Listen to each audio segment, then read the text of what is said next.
Hello all, tribalkai here, and I wanted to try something a little bit different today. I wanted to go over some spoilers from Crimson Vow. Now, I'm a little bit late to the party here, as you all know. I think we've only got about 100 cards to go, and I bet most of those are commons and uncommons, but I'm going to go over today's spoilers, and then yesterday's spoilers as well. And then with another video or two, I will cherry pick the best spoilers, or what I think are the best spoilers that have come out over the past week or so, however long it's been. And I am going to be looking at my phone here, so apologies for not looking at you directly, but the first one is Blood Vial Purveyor.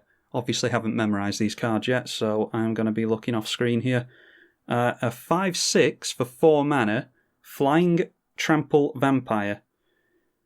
Yeah, 5/6 for 4 mana, pretty pushed. Whenever an opponent casts a spell, they get a blood token. Not in love with the whole blood token thing, to be honest. I was hoping for great things from the vampires because we got such awesome zombies and humans last set. The spirits and the vampires have been a little bit of a disappointment, if I'm being entirely honest. Also, whenever it attacks, it gets +1 until the end of the turn on its power for each blood token the defending player controls. So maybe along with the precon, we haven't had the card spoil from the precon yet, there'll be some kind of blood token deck that we can make that's actually viable. I don't really have all that much interest in the blood token thing, like I said, but I do love the fact that this is a 5/6 for 4 mana with flying and trample. It's, yeah, bit of a weird black card, but an awesome vampire, 4 mana, huge smashy creature, so yeah, really like it in that regard. Then next up is another legendary vampire, mono black one this time. It is called Henrique Domnathi, and it is legendary vampire, 1/3 flyer for 4 mana, not great, but it has an ability of, at the beginning of your combat, choose one that hasn't been chosen, so either each player sacks a creature, you draw and lose 1 life, or you can transform it. So there's some modal aspects to it there. It doesn't have haste like, what was it called, Rankle. I've been complaining about green getting a lot of haste recently, so I'm remiss to start slapping haste on every black creature as well. But it is mythic, it is legendary. Rankle had haste, so yeah, I kind of would have wanted this to have haste, to be honest, but to me, it comes in, it cantrips. If you can't give it haste, then the next turn, transform it, ready to swing in. Transforms into Henrique Infernal Seer, and it has Flying, Death Touch, and Lifelink, turns into a 3/4, and for 3 mana, each creature you control, with Flying, Death Touch, and or Lifelink, gets +1 to its power, so that is a pretty rare ability. It's a pretty red ability, and obviously this is on a black creature, so being able to buff your entire army, assuming that you build around this, which you will have done because it's the commander, yeah, pretty powerful effect. Don't know if I would build around this one. I might do, just because I'm not happy with the other vampires. I'm really hoping that Edgar Markov is going to be very, very good, and it would be a huge miss if it isn't, let's face it. So might end up building around this. There's a lot of hype around it, but again, I don't think it's that incredible. It'd be way more playable if it had haste like Rankle does. Over to green now with Glorious Sunrise, and that is an enchantment. And yeah, it kind of goes with the whole theme of green being able to do everything in recent sets, in recent years. So enchantment, 5 mana, rare. At the beginning of combat on your turn, choose one. You can give your creatures +1/+1 and trample until the end of the turn. Target land gains tap and add 3 mana until the end of the turn, 3 green. You could draw a card if you control a creature with power 3 or greater, or just gain 3 life, so choose one of those. Yeah, I'm finding the whole green does everything thing annoying at this point, to be honest. It's kind of becoming a meme, but yeah, this kind of just goes hand in hand with that. I actually don't think this is that incredible. I mean, it's good in a more budget meta, and it's alright to play. I think the best ability on it is the trample and +1, giving trample to all your stuff on a modal spell. You'd probably just want Garruk's Uprising or something like that instead. I think that's the 3 mana one that draws when it enters. But the fact that it can ramp you when you need it to, draw you a card when you need it to, anthem and trample when you need it to, it does justify the cost, but 5 mana is a little bit too much for something like this, I think. Yeah, good card, but doubt I'll ever run it. Something I will absolutely run though, and I am very excited about this. I'm not seeing anywhere near enough excitement for this. It's Headless Rider, 3 mana for a 3/1 zombie, and when it or another non-token zombie you control dies, put a 2/2 black zombie token into play. So, huge combo potential. The thing that you'll always hear about is Phyrexian Altar, not Phyrexian Arena, Phyrexian Altar and Gravecrawler, the obvious combo to go for. Make infinite zombie tokens with that. If it's in your Wilhelt deck, then you'll get Decayed and regular 2/2 zombies. I don't know why they're not doing the Decayed thing in this set. There might be some lore reason behind it, but yeah, they've gone away from Decayed immediately for the last set in the block for whatever reason. But this thing is a combo machine. Plenty of things you could do with it. You could, with Phyrexian Altar, use the... there we go. Had to look up the name of it there. Relentless Dead. So, little bit Magical Christmas Slam, but off the back of Mass Reanimation, it's not too unattainable. So you've got the Headless Rider, Wilhelt, and your... already forgot the name of it. Relentless Dead. And then the Phyrexian Altar in play as well. So, Relentless Dead in play, sacrifice it, float black mana, and return it to your hand. Triggers Wilhelt and the Headless Rider, so now you've got 2 zombies. Sacrifice the 2 zombies for black, the token ones, and you can replay the Relentless Dead, and you've pretty much got the Gravecrawler combo there. I'm sure there's a million one other things you can do. Absolute worst case scenario for this Headless Rider is the fact that it protects you from wraths somewhat. So you've got this and Wilhelt out, you've just got this out. Get 5 zombies destroyed, you end up with 5 zombies in play still. So really, really good. Very much looking forward to playing with it, and I don't think it's getting enough love. It is very, very good. Just want to mention another zombie very briefly as well. Probably another one that I won't use, but Graph Weaver, or Graph Reaver even, not Weaver. Looks like it's been weaved, its flesh, so made me think of that. So a 3/3 for 2 mana. So this looks like it's like your classic zombie, your classic black creature that you get it into play. It's cheap, it's big, but there's a downside to it. And the downside of this is that it will deal 1 damage to you on each of your upkeeps. Has exploit, so whenever you sacrifice a creature with it, as it enters, destroy a planeswalker. So that's not nothing. I personally run the Swift End and Murderous Rider, I think it's called. That's a zombie knight that I wasn't seeing many people put in their Wilhelt decks for whatever reason, but this could be worth running. I think you can sacrifice any creature with exploit. Yeah, you may sacrifice a creature, so get rid of a decayed zombie and blow up a planeswalker. Could be worth running. I do have the instant speed Strixhaven one. I'll put it up on screen. I can't remember the name of it. But it might be worth running this instead because it's a zombie, and obviously zombie deck, Wilhelt. Anything that you can put on zombie legs in a tribal, or anything you can put on a creature in a tribal list is better. So, yeah, you do lose the instant speed. I don't know. I'll have to play around with that idea, but Graph Weaver, it's just a cool one. It reminded me of the creatures of old, so just wanted to point it out.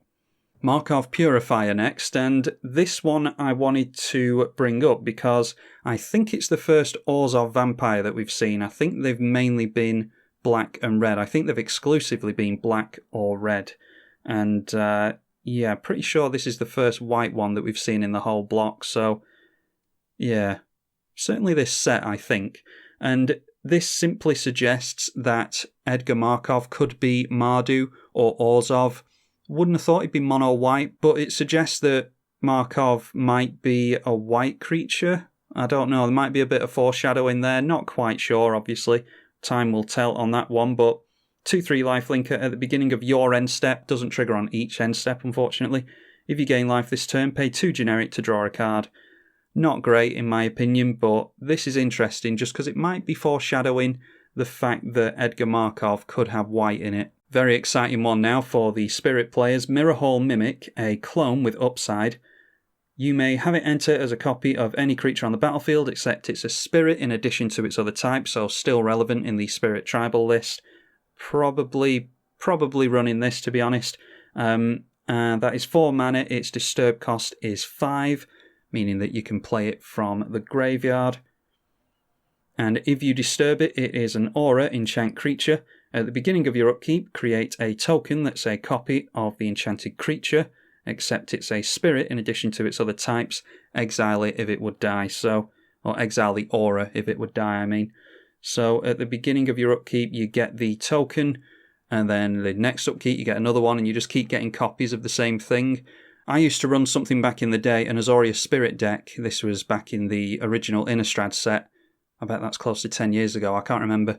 And it was Drogskull Captain, the one that gives hexproof and +1 to your other spirits. And then I would run Phantasmal Image as well, which is a 2-mana clone effect that if you target it, then you have to blow it up.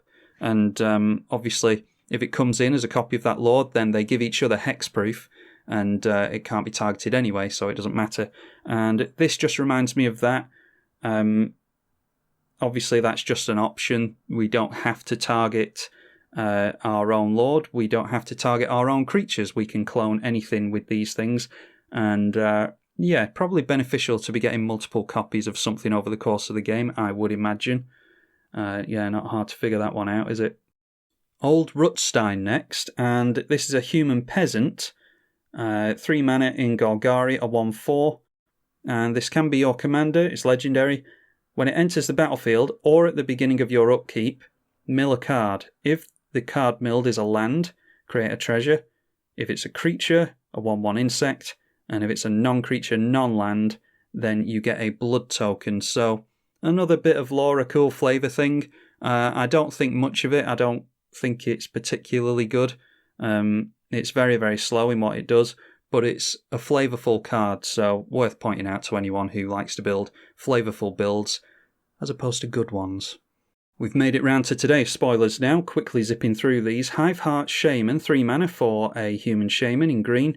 A 3/5, whenever it attacks, you may search your library for a basic land, and it has to be a land that doesn't share a land type with one you control. Put it onto the battlefield, comes in untapped, I didn't realise. 5 in green, create a 1/1 insect creature token, put X plus counters on it, where X is the number of basic land types you control. You can only do it as a sorcery, so reminds you of the old domain cards and stuff like that. I'm sure there's some kind of niche build that can be built around this, but it might just be good enough to go in a multicoloured token deck. The fact that it can fix your colours and ramp you and bring it in untapped might just be relevant all by itself, and you might never care about anything else other than that. Just stop ramping you after it's got your last basic land type out, but you won't necessarily care about that because then you can start making insects. It's a cool creature, it's flavourful, it obviously goes with the whole horror theme of the set. It's kind of like a Candyman type of thing, but once again, as a card, I don't think I'm ever going to run it. Then we've got another spirit that I think's perfectly playable, a Dream Chain Spirit. I was debating with myself whether or not this should be rare or not. I think I'll allow it. I think I'll allow Wizards to release this as a rare. So it's 3 mana for a spirit with flying, a 3/1. And at the beginning of combat on your turn, only on your turn, tap a creature, or target creature doesn't untap during its next untap step, so you can freeze something, put it to sleep, whatever keyword you want to invent. Yeah, if it was a 1/1 body, this would be an uncommon, a very good uncommon. The fact that it's got 3 toughness, or 3 power even, and you can get, a vampire or a dragon or whatever with flying out of the way, assuming that your opponent doesn't have an army of flyers in the way, like you will as a spirit deck. Yeah, I think it justifies the rarity here. 3 mana might be a bit much for something like that in eedi-H. In the 60 card formats, it's really good because if you get multiple ones out into play, because obviously you can run more than one copy, then you can just keep tapping and freezing down your opponent's creatures and keep swinging in with that huge power. But for eedi-H, it might not be good enough. It'll be worth a test run. Yeah, I like it. Another new commander now in Is It? Really not my forte, is it, usually, but Aruth, Tormented Prophet, a 2/4 for 3 mana in Is It? It's a human wizard. If you would draw a card, exile the top 2 cards instead, and you can play those cards, but only this turn. So, little bit of upside, little bit of downside to it. The fact that you have to play them this turn is probably something that you've built around anyway, because you really don't want to be exiling something that you'll want to use in a few turns. That is, of course, the downside of it, is that you're not drawing the cards, so you're not going to be able to hold on to something until later. You're going to have to use it now, which means you sort of need to be really reactionary. But like I said, probably built your whole deck around that. So yeah, really good card, really powerful. Draw 4 cards. Instead, look at 8 cards and only 3 mana on a decent body. 2 power and 4 toughness is totally relevant there. So yeah, really good card. I'm not sure, nothing springs to mind as to what to do with it, but I'm sure people have broken this already. In fact, why don't you tell me in the comments what to do with this thing, because, like I said, nothing's springing to mind for me. I've no idea with this type of thing. One thing I do know, though, is zombies, and I got excited about this one because the artwork's awesome. Cemetery Desecrator, 6 mana for a 4/4 with Menace. It is a mono-black zombie, and it, like I said, it's a mythic, so had high hopes for this. A little bit disappointed, if I'm entirely honest. The artwork looks like Nemesis from Resident Evil 3, if anyone has ever played that. So the text is, whenever Cemetery Desecrator enters the battlefield or dies, exile another card from a graveyard. When you do, choose one. You can either remove X counters from a permanent, where X is the mana value of the exiled card, or you can target a creature an opponent controls and it gets -X/-X, where X is the mana value of the creature exiled, or the card exiled, I should say. You can exile any card. It's more Planeswalker and creature hate to me. Black is getting really good at getting rid of Planeswalkers. Obviously, you can remove counters. You can remove counters from any permanent, so it doesn't have to be a Planeswalker, but I feel like this is aimed at Planeswalkers. For 6 mana, I would want a better body than that. And it's an ETB and death trigger. Could be good. It's some graveyard hate. It can remove something twice. It can remove a creature when it enters and when it dies, as long as it's got a target. A target with the exile from the graveyard, I mean.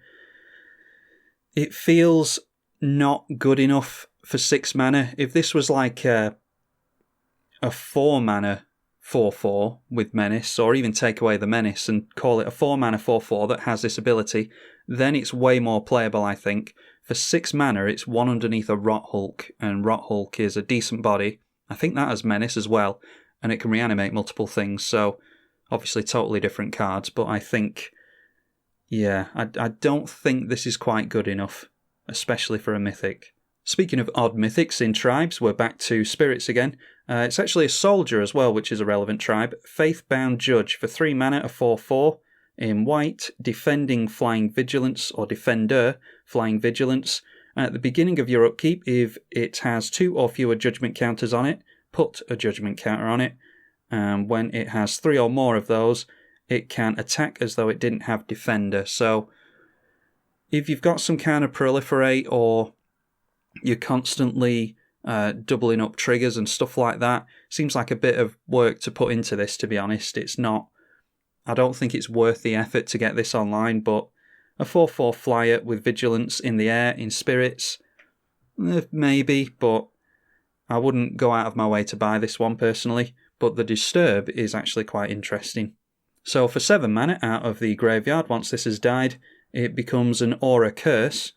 And at the beginning of your upkeep, put a judgment counter on Sinner's Judgment. That is the aura that it comes in as. Then if there are 3 or more judgment counters on it, the enchanted player loses the game. So once again, if you could instantly proliferate, something like that, so it has to come into play, survive a turn, get a counter on it, then you would want to, at instant speed, I can't remember if Teferi's Gambit, I think that's a sorcery. Anyway, you want to instantly be able to either copy a trigger or proliferate at instant speed. Then your turn comes around again, it puts the 3rd one on, or the 4th one, however many you've ended up with, and that player loses the game. So even with proliferate and doubling triggers and stuff like that, it's pretty slow, but it's a cool means of winning the game, or having an opponent lose the game, I should say. But with it being so slow, I'd rather it has to get the counter on the upkeep and then have your opponent lose the game on the upkeep. I'd rather it just cared about getting the 3rd counter That would make it a lot more playable, I think, and I think it's slow enough that your opponents have time to react to it. I don't think they're going to get that you're going to get a bunch of counters on it straight away and someone just loses the game straight away, because it has to come into play and then your upkeep has to roll around to get the first counter so that you can double up triggers and proliferate and stuff like that. So I think this would have been a lot better if it just saw the third counter and then they lose, as opposed to having to wait for that, what should be third upkeep. Yeah, really cool idea, really cool flavour-wise, but again, not quite good enough for a mythic, I don't think. Only a few more to mention now, and then that is it for today's spoiler session. Ancient Lumberknot is an uncommon for 4 in Golgari, 1/4. Each creature you control with toughness greater than its power assigns combat damage with its toughness rather than its power. So I thought this was a cool one to point out for the Doran players. It would be good to shove this in just for an extra bit of redundancy. And the last spoiler for today is from the humans. I haven't come across too many humans that I want to play in the green-white human list that I will ultimately build here. But Optimistic Initiate is the translation. I think it's in Italian here. A single white for a 1/2 human warlock. Has training. Training is when the creature swings in. If it's swinging in with another creature that's bigger than it, it gets a plus counter. So it's a better Outlast as far as I'm concerned. Yeah, creatures able to put plus counters on themselves and buff themselves during combat, and then probably get other buffs from other creatures because they have a plus counter on them.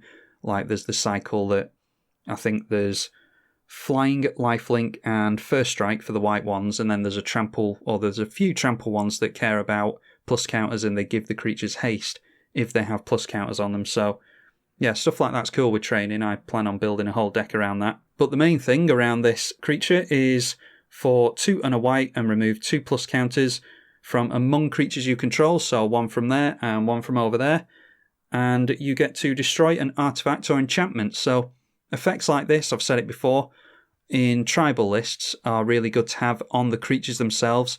So you not only get rewarded for playing the tribal creatures, humans in this case, but you get the plus counter sub-theme out of it, and it's just a really good effect to have on a pair of legs as opposed to just an instant or sorcery. It's not to say that you should totally ditch the instants and sorceries, your Crows and Grips and Nature's Law and things like that, but it's useful to have an effect like this on your actual creatures, because you're killing 2 birds with 1 stone then. You're getting out the human tribe, and you're also dealing with problem permanents. I think there's another one that's really good as well, the white one, 3 mana, tap it, and 2 humans you control to exile an artifact or enchantment. I think it's something like that, but effects like this are really good to have in tribal lists, is the point I'm trying to make. So that's it. That is the first ever spoiler video for Crimson Vow. If you want to stay up to date with all the latest videos on the channel and know what my opinion is on all the Crimson Vow spoilers, then be sure to hit the subscribe button, like it and share it with your friends to help with YouTube's algorithms as well. I will be very much appreciative to you for that. I'm tribalkai on the eedi-H channel. Thank you for watching.